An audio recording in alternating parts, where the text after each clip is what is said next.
Hello, folks. Less than 90 days to go for CAT. What should one do in the last lap? Right?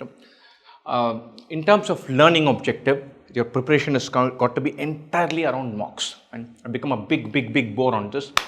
But I'm super convinced that the most important thing anyone can do from here on in is mocks. If you've not taken a first mock, stop this video, put a pause, forget about this, go take a mock. You have to take mocks from now on. It takes 7 to 8 mocks to just get the hang of mocks. And then you realize the whole game is very different.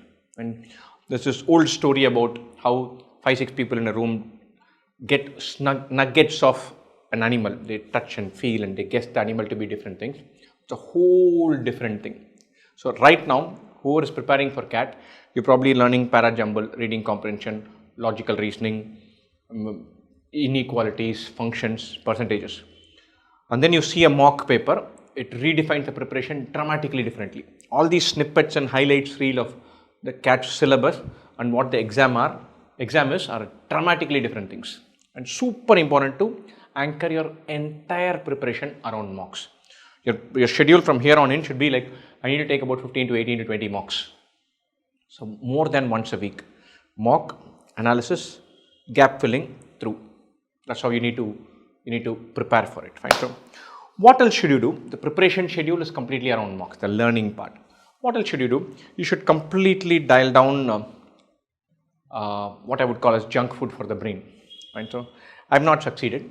So I'm going to preach as somebody who's not succeeded. So all your social media presence, your favorite hangout spots when you're angry, happy, joyous, your favorite streaming series, your favorite adda for a playlist for picking yourself up, none of that. Instagram, Twitter, Facebook, WhatsApp, groups, discussions, all of those have to be dialed down and dialed down dramatically.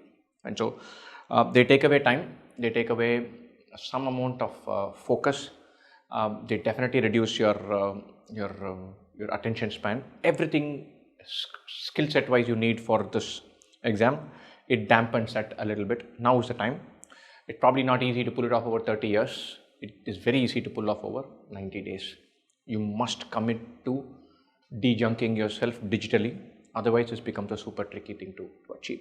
So you have to make sure that you're not falling into this. Again, I must confess that I've not managed it, but then I'm not writing this exam. So make sure that your objective for not being on social media, your bar for not wasting your time is much higher than what it is for the rest of the world that is there. And the final thing, you need to, from now on in the intensity matters, you're being clued into the CAT world matters.